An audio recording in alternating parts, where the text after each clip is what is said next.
প্রায় ৩ ঘন্টার ননস্টপ পারফরম্যান্সে ঢাকা মাতিয়ে গেলেন পাকিস্তানি সঙ্গীতশিল্পী আতিফ আসলাম। শুক্রবার ২৯ নভেম্বর এই গায়ক যখন মঞ্চে ওঠেন তখন ঘড়িতে ঠিক রাত ৯টা। এরপর টানা ৩ ঘন্টা দর্শকের সামনে গাইলেন, নাচলেন তিনি। আতিফকে কাছ থেকে দেখতে, তার গান শুনতে এদিন ঢাকার আর্মি স্টেডিয়ামে প্রায় ৩০,০০০ দর্শক উপস্থিত হয়েছিলেন। ধারণ ক্ষমতার অধিক মানুষের সমাগমে স্টেডিয়ামে যেমন পা ফেলার জায়গাটুকু বাকি ছিল না, একই সঙ্গে স্টেডিয়ামের আশেপাশের এলাকায় যান চলাচলও স্থবির হয়ে পড়ে কয়েক ঘন্টার জন্য। এদিন কনসার্ট উপলক্ষে স্টেডিয়ামে প্রবেশের গেট খুলে দেওয়া হয় দুপুর ১টার পরে। কোনো পার্কিং এর ব্যবস্থা ও সঠিক কোনো নির্দেশনা না থাকায় শুরু থেকেই ভোগান্তির মুখে পড়েন দর্শকেরা। সময়ের সঙ্গে সঙ্গে সেই ভোগান্তির পরিমাণ শুধুই বাড়তে থাকে। বিকেল ৪টার পরে কনসার্টকে কেন্দ্র করে মহাখালী বনানী সড়কে তীব্র যানজটের সৃষ্টি হয়। যেই যানজট ছাড়িয়ে যায় কাকলী বাসস্ট্যান্ড হয়ে উত্তরা পর্যন্ত। ঘন্টার পর ঘন্টা সেই রোডে জ্যামে বসে থাকতে দেখা যায় সাধারণ যাত্রীদের। সরেজমিনে কনসার্ট ভেন্যুতে গিয়ে দেখা গেছে স্টেডিয়ামে প্রবেশের গেটের সামনে চরম অব্যবস্থাপনা ও বিশৃঙ্খলার কারণে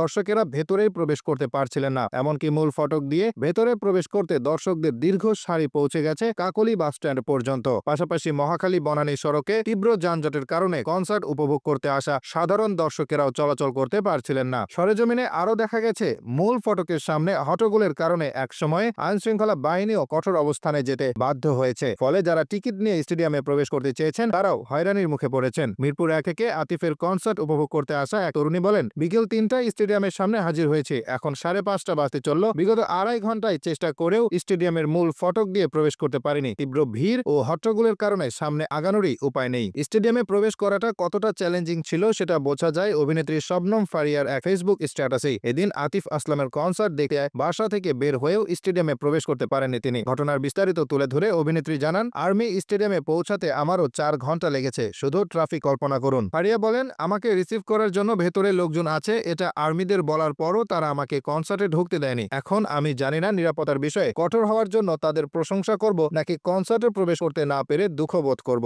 একটি সুন্দর পোশাক এবং ১ ঘন্টা মেকআপের কি অপচয়। বেসরকারি বিশ্ববিদ্যালয় পড়ুয়া ২ তরুণ ঢাকা পোস্টকে বলেন, আমরা ৩ বন্ধু বাড্ডা থেকে এসেছিলাম কনসার্ট উপভোগ করব বলে, কিন্তু স্টেডিয়ামে প্রবেশ করতে গিয়ে কয়েকবার আইনশৃঙ্খলা বাহিনীর দৌড়ানি খেতে হয়েছে। আমাদের কাছে টিকিট ছিল, কিন্তু মূল ফটকের সামনে হট্টগোলের কারণে বারবার সাধারণ দর্শকদের সেখান থেকে সরিয়ে দেওয়া হয়েছে। সঠিক কোনো ব্যবস্থাপনায় চোখে পড়েনি। সরেজমিনে টিকিট ছিঁড়ে ফেলার মতো ঘটনাও চোখে পড়েছে। নিজের বান্ধবীকে নিয়ে কনসার্ট উপভোগ করতে এসেছিলেন এক তরুণ, তবে মূল ফটক দিয়ে প্রবেশের সময় বাধে বিপত্তি। দর্শকের চাপে কয়েকবার নিচে পড়ে যান সেই তরুণী। এক পর্যায়ে রাগের মাথায় টিকিট ছিঁড়ে ফেলে বান্ধবীকে নিয়ে দর্শক সারি ছেড়ে বের হয়ে যান সেই তরুণ। একসময় তাকে অকথ্য ভাষায় গালিগালাজ দিতে দেখা যায় কনসার্ট আয়োজকদের উদ্দেশ্যে। এদিকে নানা বাধা বিপত্তির পর মূল ফটক দিয়ে স্টেডিয়ামের ভেতরে প্রবেশ করলেও আরও একটি ধাপ পার করতে হয়েছে দর্শকদের। ম্যাজিক্যাল নাইট 2.0 শীর্ষক এই কনসার্টের টিকিট বিক্রি হয়েছে ম্যাজিক্যাল জোন, ফ্রন্ট জোন ও জেনারেল এই ৩ ক্যাটাগরিতে, যার মূল্য ছিল যথাক্রমে ১০,০০০, ৬,০০০ ও ৪,০০০ টাকা। ১০,০০০ টাকা খরচ করে যারা কনসার্ট উপভোগ করতে এসেছেন তাদের জন্য সামনের সারিতে বসার আয়োজন করা হলেও নিরাপদ। দর্শকদের জন্য কেউ বসে থেকে কনসার্ট উপভোগ করতে পারেনি। অভিনেত্রী প্রার্থনা ফারদিন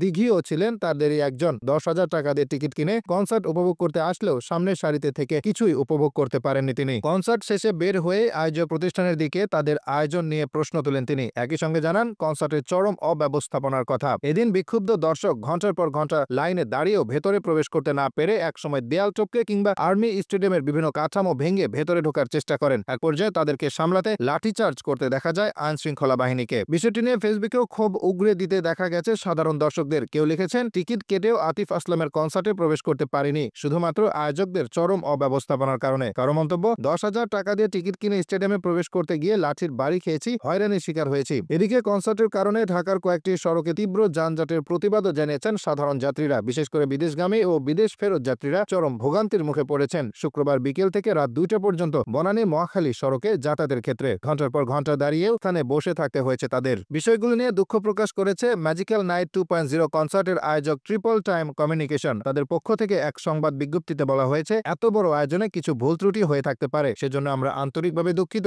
আমরা ইতিমধ্যেই ভুল ত্রুটিগুলোর প্রতি দৃষ্টি দিয়েছি, যেন ভবিষ্যতে আরো দারুণ স্মরণীয় কনসার্ট দর্শকদের উপহার দিতে পারি।